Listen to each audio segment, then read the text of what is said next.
అందరికీ నమస్తే. నేను మీ శ్రీరామనికంట పసుమత్తి కోనసీమ కుర్రోడు.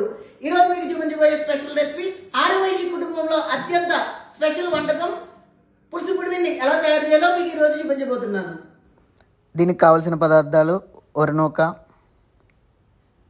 నీళ్ళు, పసుపు, బెల్లం, ఉప్పు, కరివేపాకులు, పచ్చిమిర్చి, వేరుశనగ గుళ్ళు, మినప్పప్పు, ఆవాలు, అల్లం ముక్కలు, ఎండుమిరపకాయలు, చింతపండు, జీలకర్ర, పచ్చిశనగపప్పు.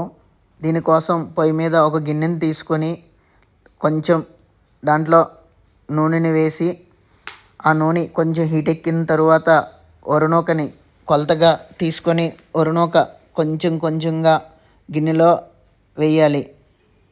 ఇలా వేసిన ఒరనూకని ఒకసారి స్లోగా కలుపుతూ వేగించాలి. ఇలా వేగిన ఒరనూకని ఒక ప్లేట్లో తీసుకొని చల్లార్చాలి.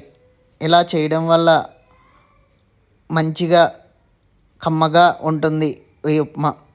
దీనికి సరిపడా నీళ్లను ముందుగా పొయ్యి మీద ఒక గిన్నె నుంచి, అంటే ఒక గ్లాసు ఒరనూకకి 2 గ్లాసుల నీళ్ళ చొప్పున తీసుకొని వేడి నీళ్ళను మరిగించి దాంట్లో కొంచెం ఉప్పు వేసి ఇలా మరిగిన వేడి నీళ్ళలో ఇంచిన ఒరనూకని కొంచెం కొంచెంగా వేస్తూ ఉండలు లేకుండా స్లోగా కలపాలి.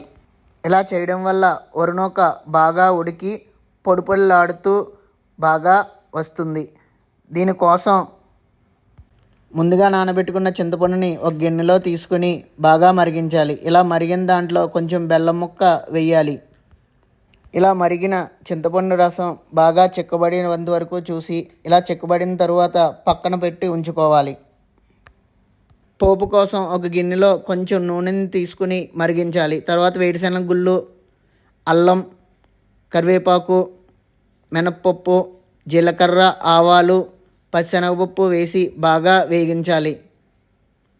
ఇలా వేగిన తర్వాత దాంట్లో కొంచెం పచ్చిమిరపకాయలు వేసి వేగించాలి. తరువాత ఎండుమిరపకాయలు వేసి రంగు మారేంత వరకు వేగించి ఈ మిశ్రమాన్ని మొత్తం ఉడికించిన చింతపండులో వేసి ఒక 10 నిమిషాలు ఉడకనివ్వాలి. దాంట్లో కొంచెం ఉప్పు, పసుపు వేసి పక్కన ఉంచాలి. చల్లార్చిన ఉప్మాలో ఉడికిన చింతపండు మొత్తం తీసుకొని బాగా కలపాలి. ఇలా కలిపినప్పుడు ఉండలు లేకుండా చూసుకోవాలి. ఇలా కలిపిన మిశ్రమాన్ని 1 గంట పాటు పక్కన ఉంచి తర్వాత తినాలి. ఈ వీడియో మీకు నచ్చినట్లయితే లైక్ చేసి కామెంట్ చేసి